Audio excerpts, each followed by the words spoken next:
우리는 두로에서 출항하여 항해를 끝마치고 돌레마이에 이르렀다. 거기서 우리는 신도들에게 인사하고 그들과 함께 하루를 지냈다. 이튿날 우리는 그곳을 떠나서 가이사랴에 이르렀다. 7사람 가운데 한 사람인 전도자 빌립의 집에 들어가서 그와 함께 머물게 되었다. 이 사람에게는 예언을 하는 처녀 딸이 넷 있었다. 우리가 여러 날 머물러 있는 동안에 아가보라는 예언자가 유대에서 내려와 우리에게 와서 바울의 허리띠를 가져다가 자기 손과 발을 묶어서 말하였다. 유대 사람이 예루살렘에서 이 허리띠 임자를 이와 같이 묶어서 이방 사람의 손에 넘겨줄 것이라고 성령이 말씀하십니다. 이 말을 듣고 그곳 사람들과 함께 우리는 바울에게 예루살렘으로 올라가지 말라고 간곡히 만류하였다. 그때 바울이 대답하였다. 왜들 이렇게 울면서 내 마음을 아프게 하십니까? 나는 주 예수의 이름을 위하여 예루살렘에서 결박을 당할 것뿐만 아니라 죽을 것까지도 각오하고 있습니다.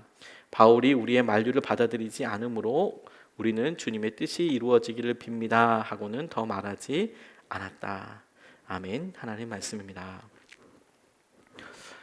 성령께서 우리의 약함을 도우심으로 라는 제목으로 사도행전에 나오는 성령님께서 우리의 연약함을 주님의 뜻대로 이끌어 주시고 드러나게 하시는 것뿐만이 아니라 그 연약함을 넘어서게 하시는 장면들을 우리가 같이 살펴보고 있습니다. 23번째 시간입니다. 오늘 성령님의 생각과 우리의 생각에 대해서 우리가 같이 주님의 은혜를 오늘 본문 말씀을 통해서 묵상하고 싶습니다. 제가 참 좋아하는 교수님 중에서 정현종 교수님이라는 분이 계세요. 이분이 시인이신데 국문과 교수님이기도 하고 그 섬에 가고 싶다라는 시를 쓰신 분이에요. 짧은 2줄입니다. 그 섬에 가고 싶다. 사람들 사이에는 섬이 있다. 그 섬에 가고 싶다. 짧죠. 사람들 사이에는 섬이 있다. 그 섬에 가고 싶다. 사람들 사이에 서로가 동경하고 바라볼 수 있는 어떤 공동구역이 있다. 아무도 이렇게 손때가 묻어 있지 않고 아주 정결하고 청순하고 그렇게 그릴 수 있는 그런 섬이 있다. 아름다운 섬이 있다. 짧지만 그 두 문장을 통해서 사람들 가운데 있는 막연한 이상향, 막연한 생각들에 대해서 정확하게 표현한 글이에요. 제가 이분 수업을 들은 적이 있거든요. 이분 수업이 시만큼이나 독특합니다. 사람들에게 이렇게 물어봤어요. 물어보기를 자주 하셨습니다. 그날 수업이 김수영이라는 시인이었는데 사람들 거기 많은 사람들이 이렇게 와서 수업을 듣는데 거기 가만히 질문하시기를 김수영 씨의 시 중에서 읽어왔으니까 뭐가 좋더냐, 어떤 게 좋더냐. 그런데 여러분 생각해 보세요. 이렇게 딱 집어서 당신 이렇게 얘기한 다음에 대답해봐. 저희는 그런 데 많이 익숙해져 있잖아요. 주번 혹은 25번 혹은 뭐 오늘 누구야 이렇게 물어본 다음에 고등학교 때 중학교 때 이렇게 많이 물어보잖아요. 뒤에 그 옆에 이렇게 물어보는데 그냥 공중에 이제 강의실에 이렇게 많은 사람들이 모여 있는데 김수영의 시에 대해서 이야기해 볼 사람 얘기해 봐라. 아무도 얘기하지 않죠. 아무도. 그러면 썰렁하면 선생님이 이렇게 시키거나 출석부를 펴거나 그럴 것 같은데 이분은 조용하게 바깥에 산을 바라보셨어요. 창가로 가셔서 5분이건 10분이건 누군가 얘기할 때까지 그 엄청난 그 침묵을 그냥 그렇게 하셨어요. 강의하기 진짜 쉽죠. 그런데 그 시간이 참 되게 생생하게 기억이 났습니다. 하다 학생들이 져서 선생님 조심스럽게 말한 다음에 무슨 시가 좋았다, 어땠다. 그러면 딱 한마디 하셨어요. 절창이다, 그 시가. 그래. 그러면서 그런 얘기 해주셨거든요. 정말로 시간 사이에도 공간이 있더라고요. 그게 다 있지 않고요. 제가 왜 이런 공간 사이사이에 있는 일, 말과 말 사이에 있는 이런 일에 대해서 좀 설명을 하냐면 우리가 성령님과 우리의 생각이 다르다는 것은 알잖아요. 성령님의 생각이 있으시고 우리의 생각이 다르다는 것은 알잖아요. 그런데 오늘 이 본문 말씀을 보면서 묵상하면서 하나님께서 제게 질문하신 것이 무엇이냐면 성령님의 생각과 우리의 생각 사이에는 뭐가 있을까 하는 거였어요. 성령님의 생각과 우리 생각이 차이가 있다. 많은 차이가 있다. 그래, 그 많은 차이는 도대체 뭘까? 우리가 가지고 있는 생각이 다르고 우리 생각이 무조건 하나님, 성령님 생각에 맞춰야 한다. 이게 아니라 성령님의 생각과 우리의 생각이 다르다면 그것이 의미하는 바가 무엇이고 그것이 우리에게 영적으로 도전하는 것이 무엇인가? 왜냐하면 성령님이 그 부분을 일하고 싶어 하시고 우리의 생각의 연약함에 성령께서 하시는 명확한 방향이라고 오늘 본문 말씀을 통해서 묵상하고 붙잡게 됐어요. 하나님께서 하시는 그런 은혜가 있겠다는 생각을 하게 됐습니다. 오늘 본문 말씀에서 우리가 미리 이야기할 것이 있어요. 바울이 몇 번에 걸쳐서 어려운 일을 겪었습니다. 그리고 바울 스스로가 이렇게 이야기를 해요. 지난번 본문이기도 한데 사도행전 20장 22절로 24절 말씀에 바울이 이런 이야기를 합니다. 보십시오. 이제 나는 성령에 매여서 예루살렘으로 가는 길입니다. 거기서 무슨 일이 내게 닥칠지 나는 모릅니다. 다만 내가 아는 것은 성령이 내게 일러주시는 것뿐인데 어느 도시에서든지 투옥과 환란이 나를 기다리고 있다는 것입니다. 그러나 내가 나의 달려갈 길을 다 달리고 주 예수께 받은 사명 곧 하나님의 은혜의 복음을 증거하는 일을 다 하기만 하면 나는 내 목숨이 조금도 아깝지 않습니다. 이렇게 이야기하는 장면을 우리가 한번 떠올려 볼 필요가 있어요. 바울이 자기에게 어떤 일이 있는지 알고 있었습니다. 바울이 너 환란 있을 거야. 너 어느 도시든지 성령님께서 이미 알려주셨어요. 너 환란과 어려움을 당할 것이다. 그러니까 바울은 이 내용을 알고 있는 겁니다. 그 상황에서 오늘 읽었던 이 본문 말씀이 우리에게 주시는 메시지가 있겠더라고요. 첫 번째로 우리가 같이 질문해 보고 싶은 것은 성령님의 생각과 관련된 것입니다. 성령님께서는 하나님의 계획을 우리에게 알려주시는데 오늘 본문 말씀에 성령님께서 이들 가운데 성령께서 어떤 생각을 가지고 계신지를 알려주세요. 곧 하나님의 계획을 알려주십니다. 성령님의 생각에 대해서요. 8절에서부터 11절까지 말씀이요. 이튿날 우리가 그곳을 떠나서 가이사랴에 이르렀다. 7사람 가운데 한 사람인 전도자 빌립의 집에 들어가서 그와 함께 머물게 되었다. 이 사람에게는 예언을 하는 처녀 딸이 넷 있었다. 우리가 여러 날 머물러 있는 동안에 아가보라는 예언자가 유대에서 내려와 우리에게 와서 바울의 허리띠를 가져다가 자기 손과 발을 묶고서 말하였다. 유대 사람이 예루살렘에서 이 허리띠 임자를 이와 같이 묶어서 이방 사람의 손에 넘겨줄 것이라고 성령이 말씀하셨습니다. 이렇게 나와 있습니다. 앞서서 바울이 알고 있었던 내용을 한번 읽어드렸던 이유가 있습니다. 성령님께서 오늘 아가보라는 선지자를 통해서 그리고 빌립, 우리 7집사로 유명한 사람이죠. 빌립의 예언하는 결혼하지 않은 4명의 딸, 그들이 있는 교회라고 불릴 만한 이곳에 며칠 동안을 머물렀다고 하는데 그 어느 날에 아가보라는 선지자가 와서 예언자가 와서 선지자는 아니고 예언자가 와서 이야기를 하는 거예요. 그 이야기의 내용이 뭐냐면 이런 임자가 곧 바울이죠. 바울에게 어려움이 있을 것이다. 환난과 어려움이 있을 것이다 라고 예언을 하고 있는 겁니다. 자, 이것을 저는 묵상하면서 이런 질문하게 됐어요. 만약에 바울이 자기에게 어떤 일이 있을지 모르는 경우라면 오늘 이 아가보라는 선지자를 통해서 아가보라는 예언자를 통해서 이야기하고 있는 내용은 앞으로 내게 이런 일이 있을 거구나.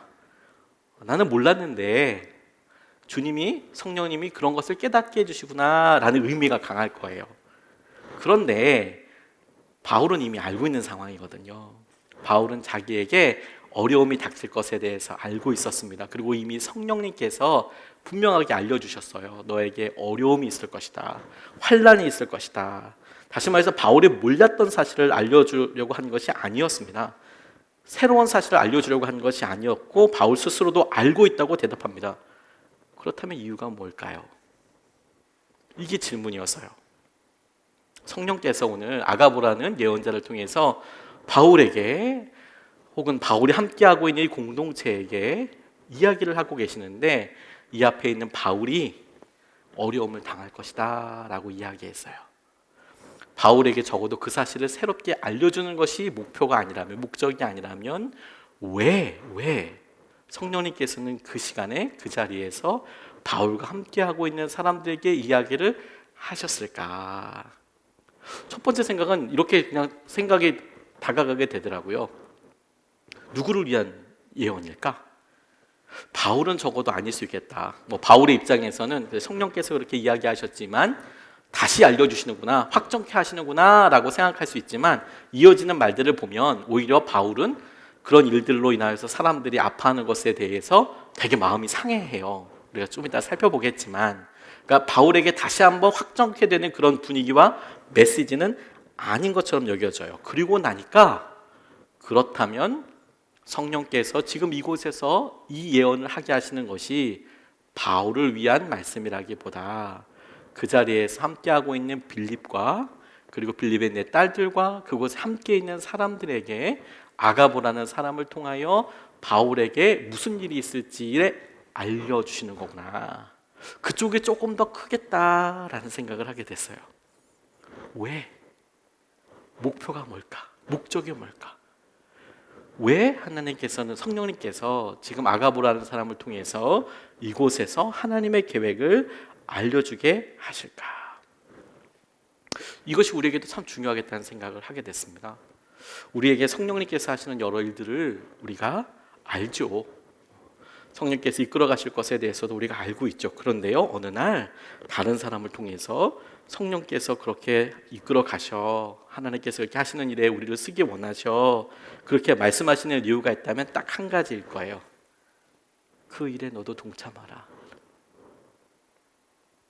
바울이라는 한 사람을 통해서 바울이 그런 어려움과 염려, 우리가 슬픔과 환난을 당할 거다, 바울 자신에게 해당되는 것이 아니라 그 앞에 있는, 옆에 있는 사람이라고 한다면, 자, 바울을 불쌍히 여겨라, 이런 느낌보다 바울이 그런 길을 가고 그게 하나님의 길이다. 그러니까 너희들이 이 일에, 이렇게 주님께서 쓰임받게 하는 이 일에 너희들이 함께 동참해야 한다. 어떤 방법이든지 함께 해야 한다. 하나님의 계획이 바울 한 사람에게 집중되는 것 같지만 하나님께서 그렇게 이끌어 가시는 일에 너희들이 어떻게든지 동참하여야 한다라는 거예요. 성령님이 우리 가운데 하시는 것도 우리가 보고 알게 하시는 거. 그러니까 우리가 하나님의 계획에 대해서 이렇게 이야기 들을 때 모든 사람들이 힘들어하고 아파하죠. 그러죠? 그리고 그 일이 성령의 감동이 우리에게도 있지만 다른 사람에게 있어서도 어렵고 힘든 일이라 싶을 때가 있어요. 그럴 때 주님께서 왜 이거를 2번, 3번 확인시켜 주시는 걸까? 다른 사람들을 통하여. 그러면 그것이 어떤 사역자, 어떤 사람의 일뿐만이 아니라 나도, 그 이야기를 듣고 있는, 함께 듣고 있는 나도 주님께서 우리에게 하시고자 하시는 그 일에 참여할 부분이 있다라고 도전하시는 거예요. 기도이든 그가 할 수 있는 섬김이든 주님께서 우리에게 그런 생각을 알려주시는 것이라고 생각하게 됐습니다. 제가 참 은혜롭게 붙잡고 있는 우리 믿음의 선배들의 이야기 중에서 유세비우스라는 사람이 쓴 교회사에 나오는 이야기를 너무 흠모하고 너무 은혜를 누리고 있는 그런 믿음의 선배들의 이야기가 있어요. 이집트 알렉산드리아의 감독이었던 디오니우스라는 사람이 쓴 편지가 유세비우스라는 사람이 쓴 교회사에 나오는데 그 편지의 내용 중에 나오는 내용입니다. 흑사병이 당시에 창궐했어요. 흑사병은 이교도인들에게는 그 무엇보다 두렵고 무엇보다 고통스러운 것이었지만 그리스도인인 우리에게는 결코 그러한 특성을 갖지 않았습니다.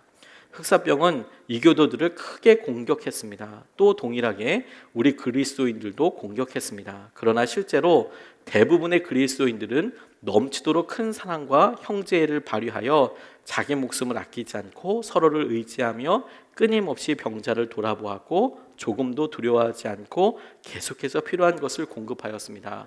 흑사병이 있었을 때 그렇게 했다는 거예요. 우리 그리스도인들은 다른 사람들과 이웃에게서 흑사병에 전염되는 줄 알면서도 자원하여 자신의 고통을 자초하였습니다. 많은 형제들이 다른 사람들을 치료하고 건강하게 해주고는 자기들은 죽었습니다. 그리스도인 중에 가장 선한 사람들은 이런 식으로 세상을 떠났습니다. 그들 중에는 장로도 있었고 집사도 있었으며 크게 칭찬받는 사람들도 있었습니다. 그러나 이교도인들은 이와 반대로 행했습니다. 그들은 병들어 앓기 시작한 사람들을 쫓아냈으며 사랑하는 친구들도 멀리했습니다. 그들은 아직 숨이 끊어지지 않은 사람을 길에 내다 버렸고 죽은 사람을 매장해 주지도 않았습니다. 그들은 어떻게 해서든 죽음을 피하려 했습니다. 그러나 아무리 예방하고 조심해도 그것을 피할 수는 없었습니다. 이 편지에 나오는 내용입니다. 우리가 우리에게 어떤 상황과 어려움들이 함께 있죠. 그리고 그 상황들이 마치 우리 앞에서 누군가에 의해서 다른 사람의 이야기처럼, 바울에게 생기는 일처럼 그렇게 들려오고 우리도 그 가운데 참여하게 될 때가 있어요. 그런데 초대교회의 믿음의 선배들은, 믿음의 사람들은 그 일을 자기 일이라고 생각하지 않고 동참하더라고요. 근데 제가 너무 은혜롭고 도전받고 있는 것은 무엇이냐면, 그렇다고 해서 그들이 흑사병으로부터 자유했던 것은 아니에요. 똑같이 죽었어요. 당시 흑사병으로 인하여서 믿는 사람들도 다 죽었고, 이교도인들, 예수님을 믿지 않는 사람도 다 죽었습니다. 죽는 것은 똑같았어요. 그런데 그들이 선택한 것은 뭐예요? 하나님과 함께하는 죽음을 선택한 거예요. 우리는 생명과 사망, 이렇게 둘만 가지고 이제 이분법적으로만 생각하잖아요. 물론 우리가 예수 그리스도를 믿으면 구원받고 영원한 생명에 이르는 것은 맞습니다. 그런데 이 땅에서 우리가 살 때 혼란이 있어요. 혼란 중에서 딱 두 가지만 선택할 수 있어요. 예수님과 함께하는 혼란, 예수님이 없는 혼란. 예수님과 함께하는 죽음, 예수님과 함께하지 않는 죽음. 이거밖에 없어요. 성령님께서 우리에게 말씀해 주세요. 여러 사람들 통하여. 바울의 이야기처럼, 혹은 어느 목사의 이야기처럼, 어느 집사님의 이야기처럼, 어느 장로님의 이야기처럼. 그런데 그런 일들을 통하여서 우리에게 버젓이 도전하시는 것, 분명하게 도전하시는 것은 무엇이냐면, 너희들도 그 일에 동참해야 할 것이라는 거예요. 그리고 너희들도 그 삶에 있어서 중요한 부분이 있다라고 말씀해 주시는 거예요. 저는 그런 관점에서 사람들과의 대화도 주목해 보게 됐어요. 우리들의 당시에 바울의 삶에 대해서 예언을 들었던, 아가보라는 사람의 예언을 통해서 들었던 사람들이 표현한 내용 가운데 하나님께서 왜 이런 차이들을 우리에게 보게 하시는지 질문해 보게 됐어요. 사람들이 이렇게 대답합니다. 12절 말씀을 보면, 이 말을 듣고 그곳 사람들과 함께 우리는 바울에게 예루살렘으로 올라가지 말라고 간곡히 만류하였다, 이렇게 나와 있어요. 고통을 당한다니까, 환난을 당한다니까. 그러니까 거기 있는 사람들이 다 말렸죠. 이것이 저는 순전히 바울을 아꼈기 때문이라고 생각합니다. 무슨 유혹하려고, 하나님의 뜻을 순종하지 못하게 하려고 했던 게 아니라 바울을 너무 아꼈기 때문에, 사랑했기 때문에 고난이 있대요, 환난이 있대요, 그거 하지 마세요. 저는 그런 마음이었다고 생각해요. 조금이라도 더 보고 함께하고 싶었던 것인데, 사람들의 마음은, 진심은. 근데 바울이 아주 딱 잘라서 이렇게 이야기합니다. 13절, 그때 바울이 대답하였다. 왜들 이렇게 울면서 내 마음을 아프게 하십니까? 왜들 이렇게 울면서 내 마음을 아프게 하십니까? 아가보라는 사람이 예언을 했고, 그 예언을 듣더니 과연 바울의 삶에 앞으로는 환난과 어려움이 있을 겁니다. 그 이야기가 이 사람들에게 믿어졌나 봐요. 가지 마세요, 가지 마세요. 간절히 이렇게 만류하는 사람들의 이야기에 바울이 왜 이렇게 내 마음을 아프게 하냐, 나도 안다. 그런 의미이겠죠. 성령님은 왜 성령님의 생각과 우리의 생각이 그렇게 차이가 난다고 할 때 알고 있는데, 성령님은 왜 이런 일을 경험하게 하실까? 왜 이런 아픔, 바울에게 있어서는 나도 아는데 나 그 길 가야 한다, 왜 나를 이렇게 슬프게 하냐? 그 일을 주위에서 바울을 사랑하는 사람들이 보기에는, 아유, 바울 저렇게 귀한 사람이 환난 당하러 저 길 가나? 아니, 왜 저희를 선택해서 가나? 다른 길도 있을 텐데. 안타깝게 바라보게 되는 상황이 되어버렸잖아요. 그러니까 지금 바울과 이 사람들이 대립하고 있는 게 아니고요, 바울을 너무 걱정하는 바울의 친구라고 할 수 있는 사람이, 제자들이라고 할 수 있는 사람들이 바울을 걱정해 주는 장면이잖아요. 왜 이런 일들을 알게 될까? 이런 일들 통해서 일어나는 일이, 결과가, 열매가 뭘까? 주님이 제게 이 말씀 묵상하면서 이런 마음을 제게 주셨어요. 성령님과 우리의 생각의 차이에서 우리의 연약함과 성령님이 하시는 여러 일들을 보고 우리 가운데 생기는 안타까움과 여러 일들을 통해서 차이를 통해서 소중함을 알게 되더라고요. 너 바울의 그 길이 얼마나 소중한지 아냐? 그 일에 동참하려고 할 때 하나님께서 모든 사람들을 바울처럼 사용하시려고 할 때 성령님께서 모든 사람들을 복음을 전하는 사람으로 쓰시려고 할 때 바울 한 사람이 내게 환난이 있을 거 알아요. 그런데 그 환난이 있음에도 불구하고 나는 그 길을 갈 겁니다. 왜 내 마음을 이렇게 아프게 해요, 여러분? 여러분들을 미워하는 것도 아니고 여러분들을 혼내는 것도 아니고 왜 내 마음을 이렇게 아프게 해요? 이런 걸 통해서 내게 이 일이 얼마나 소중한지를 알게 돼요. 얼마나 소중한 일인지, 이 일이 얼마나 값진 일인지 의미를 더하여 주시더라고요. 가치를 더하여 주시더라고요. 이 일의 진정한 가치를, 숨어있는 가치를. 누군가 그런 삶을 살아서 그렇게 살았다더라, 대단하다. 그것도 존경스러운 일이지만 내 앞에 버젓이 힘들지만 어렵지만 그 길을 가는 사람이 있는 거예요. 이 길이 비참한 것도 아니고 어리석은 것도 아니고 바보 같은 길도 아니고 이 일이 얼마나 소중한 일인가, 이 일이 얼마나 놀라운 믿음인가, 어떤 의미가 있는지, 어떤 가치가 있는지 우리의 연약함과 우리의 생각을 통해서 성령님께서 우리에게 보여주신다고 싶어요. 성경책에 보면 여러 하나님의 마음과 하나님의 영광을 드러내는 동물들이 여러 군데 등장합니다. 사람도 많이 등장하지만 동물들도 등장해요. 소도 나오고 나귀도 나오고 까마귀도 나옵니다. 근데 그 중에서 제가 참 읽으면서 제 감정이 이입이 확 되는 그런 장면이 있어요. 사무엘 상에 나오는 4장, 5장, 6장에서부터 7장까지 이어지는 스토리 중에서 베세메스로 가는 소 이야기가 나옵니다. 이 베세메스는 이스라엘에 살고 있던 소가 아니고요, 블레셋에 잡혀갔던 블레셋에 있었던 그런 소들이에요. 언약궤가 뺏겼거든요. 언약궤를 빼앗겼더니 다곤 신상이 있는 창고에다 넣어놨어요. 그랬더니 다곤 신상 넘어졌다가 그 다음 날에는 목뼈 부러지고 다시 넘어지고 이렇게 팍 엎어진 것처럼 복구 불가 이렇게 됐거든요. 그리고 전염병이 퍼지기 시작했어요. 이거 어떻게 하면 좋을까? 이 사람들이 고민했습니다. 당시에 블레셋은 5개의 연합체가 있었거든요. 그래서 이 5개의 연합 마을, 도시국가라고 해야 될까요? 이 마을 사람들이 모여서 도대체 어떻게 이 일이 일어난 건가? 혹시 여호와 하나님의 언약궤 때문이 아니야? 이렇게 이야기를 해요. 그렇게 생각을 하고 이 사람들은 하나님을 믿지는 않잖아요. 긴가 아닌가 보자. 긴가 아닌가 보자. 자, 어떻게 하면 우리 가운데 이르는 독종이라고 표현되어 있는 종기거든요. 이 전염병들을 어떻게 우리가 해결할 수 있을까? 그래서 그 사람들 가운데 있는 종교 지도자를 불러서 어떻게 할 수 있을까? 자기들 방식이긴 했지만 이 언약궤를 다시 이스라엘로 돌려보내자. 베세메스가 이스라엘과 블레셋 접경지에 있었던 도시였거든요.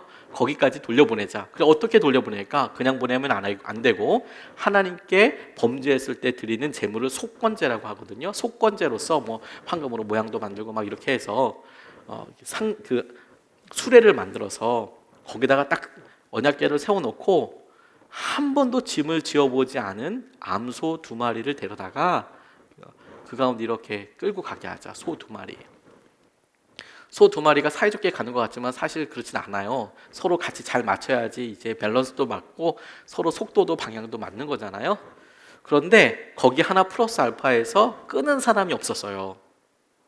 그리고 뒤에서 이 사람들이, 이 장로들이, 그 지도자들이 다 따라가는 거예요. 조개 요 베세메스로 보내 그 길 가운데 이렇게 두고 요 암소 2마리가 베세메스까지 잘 가면 이거 하나님 때문에 있는 거구나. 이런 거고, 얘네들이 어디 딴 데 가든가 풀 먹는다든가 논두렁에 빠진다거나 혹은 다른 길로 이렇게 가면 뻥이네 이거. 이렇게 생각하기로 한 거예요. 하나님이 한 거 아니겠다 이렇게 생각을 한 겁니다. 그리고 딱 베세메스로 가는 길에다가 암소 2마리를 한 번도 짐을 끌어보지 않았고 아이를, 새끼 송아지를 낳은 지 얼마 되지 않아서 젖이 나는 암소를 딱 2마리를 묶어서 냅둔 거예요. 그런데 거기에 이렇게 묘사되는 한 구절이 있어요. 이제 새끼 송아지들이 이제 엄마 찾을 거 아니에요. 뭐 엄마라고 찾진 않겠죠. 음매했겠죠, 음매. 근데 엄마를 찾을 거 아니에요, 송아지가. 그런데 그 모든 짐승들이, 모든 동물들이 이렇게 수유기 때는 모성애가 막 엄청 나거든요. 모성애가. 수유기 때는 그러니까 이 아이들을 먹여야 되잖아요. 그러니까 이 아이들의 모성애가 대단한데 송아지도 마찬가지라는 거예요. 그런데 송아지들이 우는 그런 소리를 듣고 이 암소 2마리가 묵묵히 그 길을 가는데 한 구절 뭐라고 나와 있냐면 얘네들이 울었다 이렇게 표현 나와 있어요. 얘네들이 울었다. 암소들이 울었다. 그런데 그 길을 끝까지 가더라. 끝까지 갔다. 그래서 이제 그 길을 끝까지 갔던 이 장로들이 그거 보고 이거 하나님이 하신 거구나. 그리고 다시 자기 나라로 돌아가는 장면이 나와요. 있을 것 같지 않고 될 수 없을 것 같은 일이 그들 앞에 그대로 일어났어요. 그대로 일어나는 일을 보고 사람들은 정말 놀랐죠. 정말 놀랐어요. 어떻게 그런 게 일어날 수 있어? 어떻게 그렇게 될 수 있어? 있을 수 없는 일들이 우리 앞에 이렇게 일어나는 것을 통해서 그 일이 얼마나 소중한지, 그게 어떤 의미인지, 어떤 가치인지 우리에게 이렇게 이야기해줘요. 우리에게 이렇게 말해주고요. 최근에 코로나19로 인하여서 이재철 목사님이라는 분의 간단한 동영상 클립을 보게 됐습니다. 근데 재밌는 어떤 이야기를 하나 하시더라고요. 코로나19에 대해서 언급을 하시는데 그 중에 한 부분이 마음에 와서 닿았어요. 유럽의 성에 대해서 이야기하시더라고요. 유럽 가보신 분들 계시겠지만 굳이 가보지 않으셨어도 영화 같은 데 보면 왜 의리번쩍한 성들이 있잖아요. 엄청 높고 담 엄청 높고 저 위에 소리나 들릴까 싶을 정도의 성들이 있잖아요. 뭐 그것도 영화도 못 보셨다고 하면 남한산성 생각해 보세요. 남한산성 오면 와, 여기까지 뛰어 올라오는 거 진짜 힘들겠다 싶지만 그나마 거기서 또 2층, 3층 정도 높이가 있잖아요. 그래서 가보면 그 위에 이렇게 화살 쏘는 그런 난간도 있고 뭐 조총이라고 그래야 되나? 총이 나요. 뭐 이런 승자총통 이런 거 쏠 수 있는 그런 구멍도 있고 그러잖아요. 그러니까 위에 이렇게 해서 했다고요. 유럽의 성들도 똑같이 그렇게 높다란 성루, 망루 이런 게 있고 벽들이 엄청나게 이렇게 두꺼웠습니다. 그리고 성 주위에 이렇게 물을 이렇게 막 이렇게 파놔서 적들이 쉽게 오지 못하게 했어요. 그러니까 당시에 창 들고 칼 들고 활 들고 싸울 때는 성은 뭐 든든한 무기 자체였습니다. 그러니까 함락할 수가 없었어요. 왜냐하면 위에서 쏘는 게 훨씬 더 멀리 나가죠. 밑에서는 아무리 쏴도 안 되죠. 기어 올라가려고 그러면 뭐 이게 힘이 배가 뭡니까? 훨씬 많이 들죠. 그러니까 이 성은 난공불락이었고 그것 자체가 무기라고 봐야 되는 거예요. 무기라고. 거기를 지킬 수 있는 가장 완벽한 무기. 그런데 어느 순간에 유럽에 있는 성들이 그런 기능을 다 놓쳐버렸어요. 물론 지금도 마찬가지죠. 지금도 가면 뭐 여관 정도로 쓰이나요? 관광지 정도로 쓰이나요? 뭐 그런 식이에요. 그런데 그게 최근에만 생긴 게 아니라 한 19세기서부터 이미 그렇게 성의 용도가 바뀌게 됐대요. 이유가 뭔지 아세요? 대포 때문이었대요. 대포. 왜 대포 때문이냐? 예전에는 총 들고 활 들고 이렇게 할 때는 어찌됐건 간에 화살을 쏘든 어찌됐건 간에 일단 성까지 뛰어가서 일단 뭐 사다리를 걸치든 뭐 줄을 던지든 어쨌든 성벽을 기어 오르든지 성문을 뽀개든지 부시든지 뭐 방법이 그런 것밖에 없었거든요. 기어 올라가든지 부시든지 그것밖에 없었어요. 사람이 가서 꽃갱이로 이렇게 칠 수는 없지 않습니까? 그 성 두꺼운 거를. 그런데 대포가 되니까요 가까이 안 갔어요. 사람들이 멀리서 대포를 팡 쏘면 성벽이 무너져 버리는 거예요. 아무리 두꺼워도 똑같은 것 여러 방 맞으면 그 뭐 성문이건 뭐건 허물어질 수밖에 없잖아요. 뿐만 아니라 또 멀리서 대포를 뻥 쏴버리면 안에 갇혀 있는데 안에 시설들이 다 망가지는 거예요. 오히려 이렇게 뭉쳐 있으면 이 대포 때문에 희생자가 더 많은 거예요. 예전에는 거기서 농성을 해야 되기 때문에 성을 지켜야 되기 때문에 사람들이 다 지키느라고 거기 다 모여 있고 물자도 다 갖다 놓고 그랬는데 이제 대포 몇 발이면 그거 다 불타버리고 그 다음에 뭐 어떻게 할 수가 없는 거예요. 그 안에 갇혀 있으면 다 죽는 거예요. 그냥 멀리서 대포만 쏘면 되니까.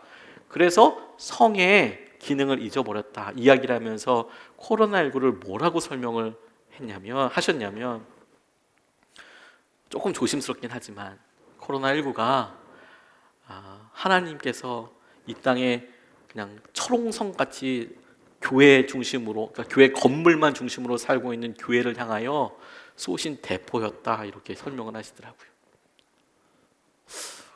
굉장히 많이 좀 생각하고 기도하게 됐어요.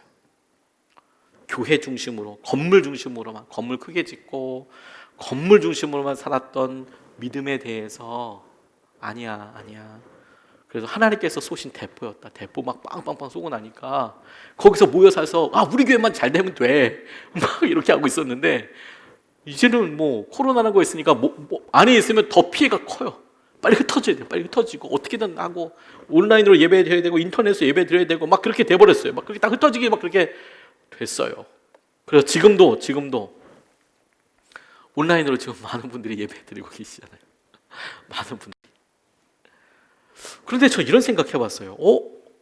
그래서 이제 가정에서 우리가 예배 드리는데 비록 가정에서 예배 드리는 것이 온라인 예배 드리는 것이 오프라인으로 와서 예배 드릴 때 집중도와는 차이가 좀 날 수 있겠죠. 예배 드리고 있는데 갑자기 전화도 올 수 있고요. 물 달라고 얘기할 수도 있겠고요. 왜 우리 애들은 꼭 그럴 때 무한 반복으로 얘기하잖아요. 물 좀 한 100번 얘기하잖아요. 배고파 꼭 예배 시간에 배가 고파요. 얘네들은 꼭 먹으라고 할 때는 안 먹어. 예배 시작하면 배가 고프대. 막 그러고 막 그러니까 막 이게 집중하기 너무 힘드시죠. 지금 뭐 온라인 예배 드시는 분들 막 엄청 기도해 드려야 된다니까요, 우리가. 그러니까 이게 간절함이 없어요. 간절 없는 게 아니라 집중하기 되게 힘들죠. 그래서 뭐 2번 들어야 한다 막 이렇게 이야기하시는 분들도 계세요. 내가 온라인 한번 드리고 한 번 말씀을 더 들어야 오늘 말씀이 무슨 얘기였는지 내가 기억할 수 있다라고 얘기하시는 분들도 계시더라고요. 한번 그렇게 해보세요. 그런데 제가 최근에 이제 신방 이렇게 하게 됐어요. 오랜만에 신방을 하게 됐습니다. 오랜만에 신방을 이렇게 했는데 신방 받으시는 분 이런 얘기 하시더라고요. 예전 집을 얘기하시면서 신방 지금 몇 달 만에 한 거거든요. 물론 이제 병원 신방이나 이제 환우들 빼고 근데 이런 얘기 하시더라고요. 예전 집은 예배를 참 많이 드렸어요. 그러니까 신방 예배를 말씀하시는 그분 얘기. 우리 집에서 예배를 정말 많이 드렸다고. 그래서 목사님들도 많이 오고 우리 속원들도 많이 와서 우리가 여기서 속회 예배를 엄청 많이 드렸다고. 매주마다 예배 드리고 뭐 계속 가정 예배도 드리고 정말 예배 많이 드렸다고. 자기가 그곳에 살 때 그게 어떤 장점이고 어떤 은혜인지 몰랐다고.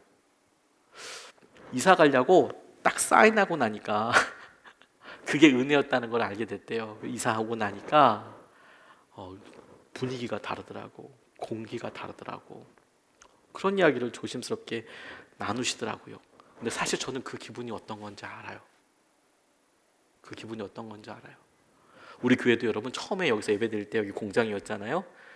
처음에는 냉랭했습니다. 여러분은 그거 아세요? 지금은 딱 기도만 해도 주님께서 마음 가운데 주는 평안함이 있어요. 이게 인테리어가 다 됐기 때문이 아니고요.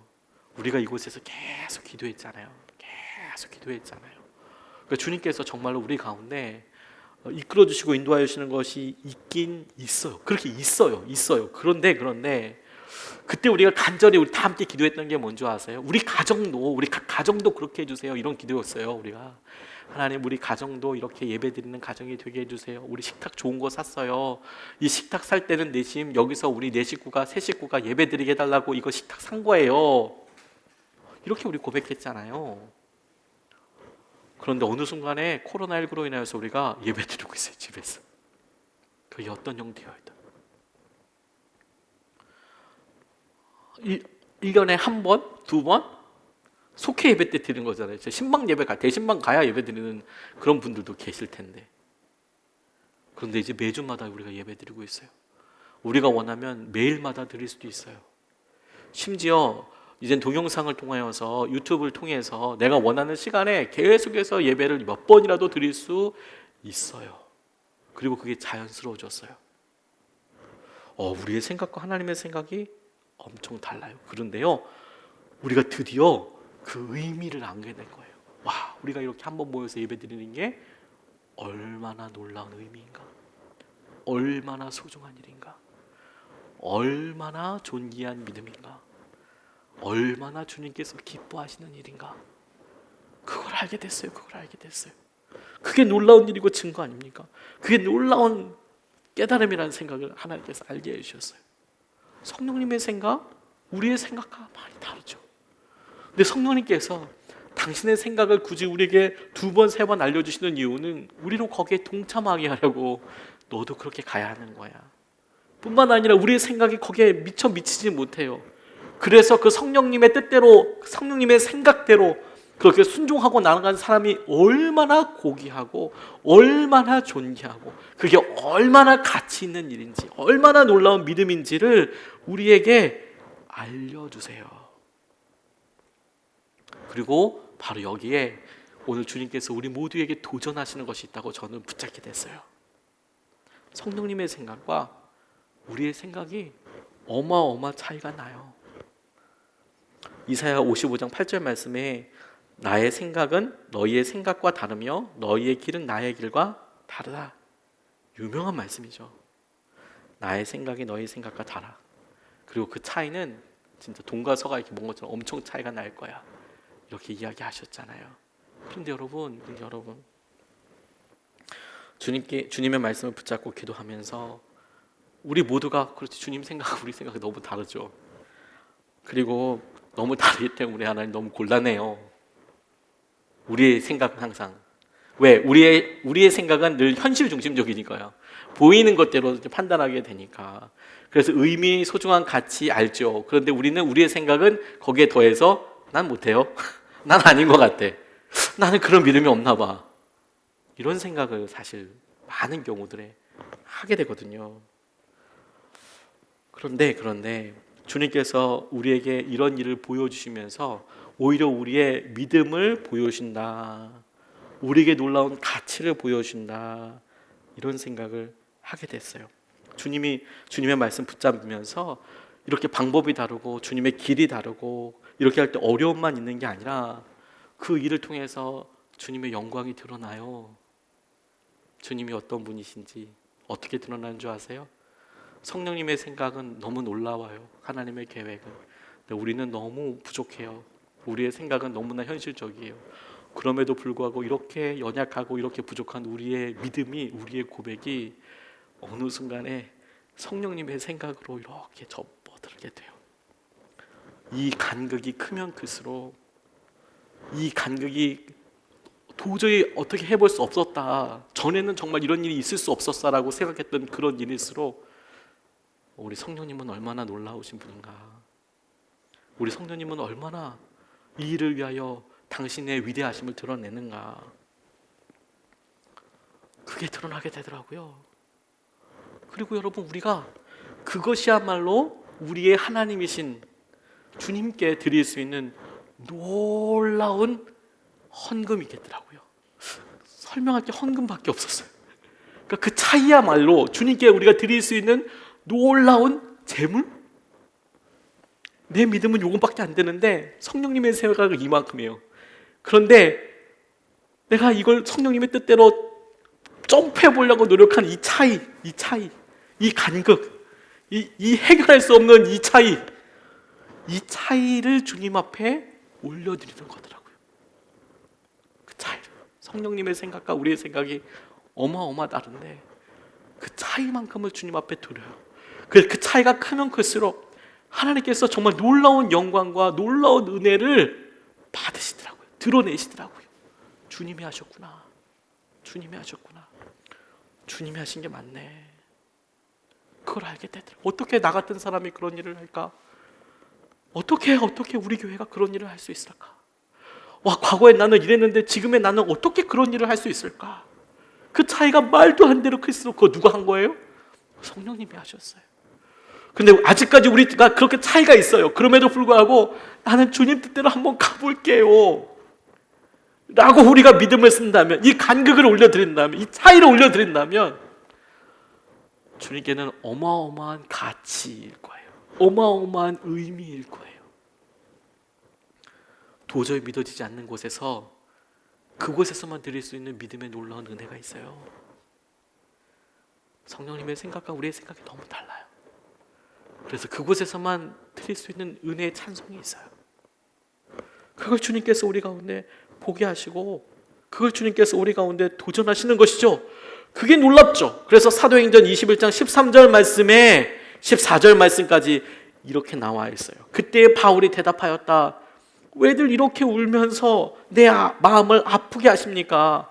나는 주 예수의 이름을 위하여 예루살렘에서 결박을 당할 것뿐만 아니라 죽을 것까지도 각오하고 있습니다. 바울이 우리의 만류를 받아들이지 않으므로 우리는 주님의 뜻대로 이루어지기를 빕니다.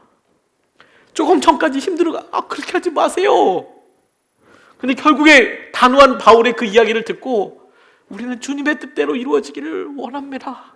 주님의 뜻대로 이루어질 것입니다. 이렇게 고백을 해요. 이거 주님이 하신 일 아니에요?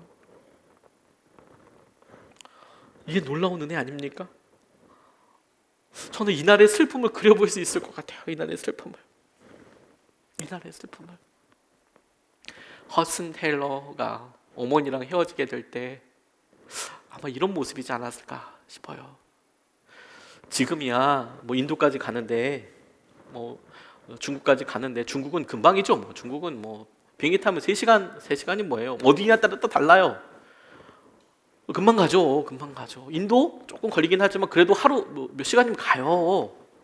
하지만 옛날에는 배로 1개월.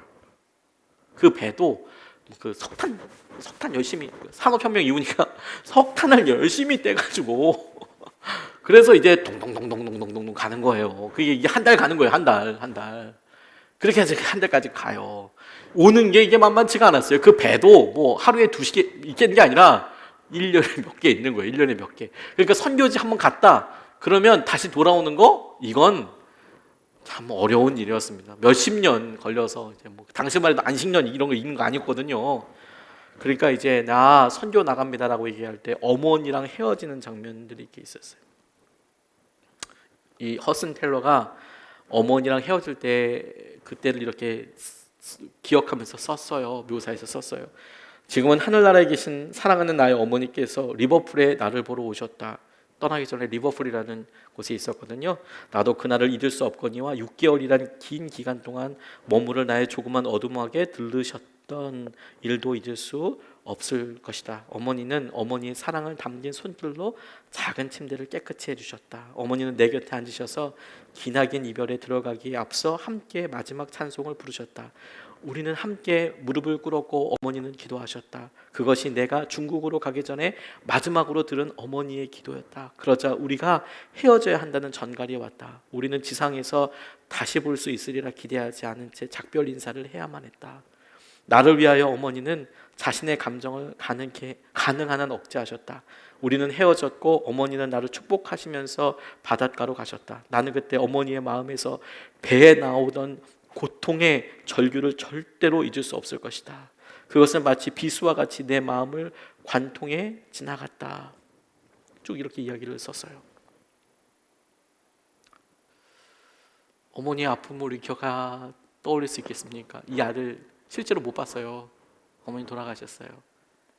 아들도 노모를 이렇게 모시지 못하고 나 선교지에 가는 거예요. 이게 마지막 인사예요. 그 슬픔 상상할 수 있으시겠어요? 그런데 그 슬픔이 주님을 위해서 드려졌어요. 그 차이와 간극이 보이세요? 그래서 너무 영광스러운 거예요. 그래서 너무 소중한 거예요. 그래서 허슨 테일러만 이렇게 할 수 있었던 것 같아요.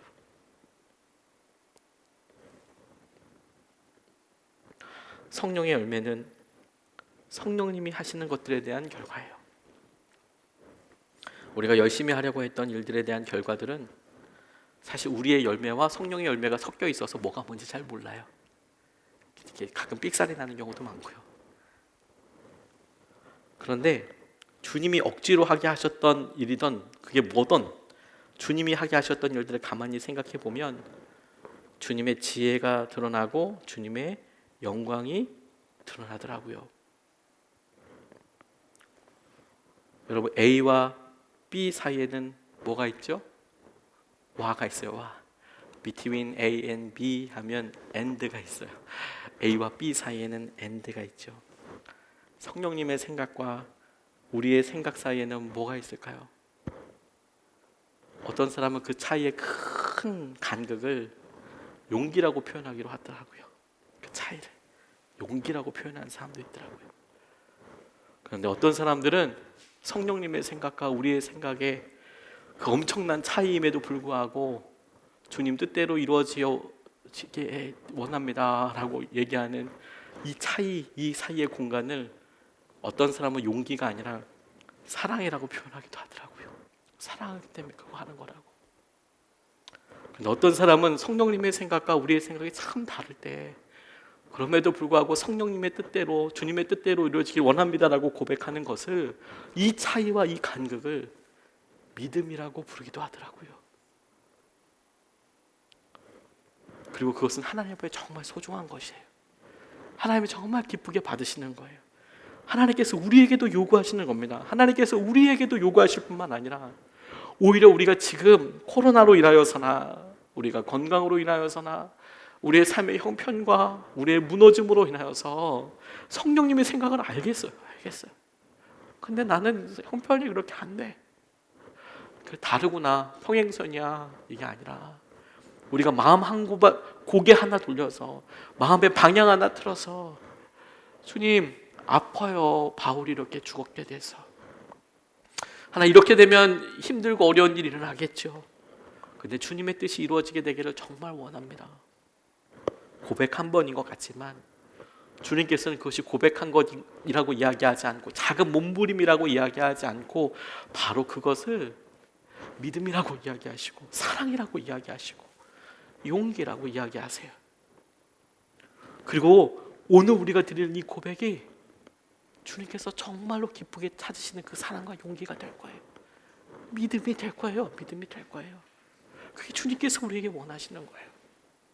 그러니 여러분, 우리가 어떤 형편에 있든지, 아니 오히려 우리가 더 힘들든지, 힘들 때 하나님께서 더 놀랄만한 어마무시한 것을 주님 앞에 올려드릴 수 있지 않겠습니까? 주님께서 우리에게 정말 기뻐 받으시는 의미와 주님 이럴 때만 드릴 수 있는 가치와 이럴 때만 드릴 수 있는 그런 걸 하나님 앞에 드릴 수 있게 되지 않겠습니까? 그거 오늘 우리가 드릴 수 있어요, 여러분. 그거 오늘 우리가 드릴 수 있어요.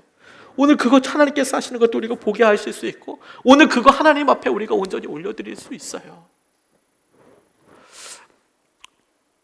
여러분, 우리의 마음이 냉랭하거든.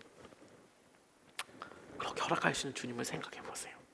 성령님의 생각과 성령님의 계획과 여전한 우리의 생각과 여전한 우리의 모습과 그 차이로 절망할 것이 아니라, 그러니까 그 차이를 주님 앞에 우리 소중하게 한번 올려드려 봐요. 그러니까 그 차이와 그 간극을 오늘 한번 믿음으로 고백해 봐요. 그래, 주님께서 정말 기뻐하시는 은혜와 역사하심 우리 함께 누릴 수 있으면 좋겠습니다.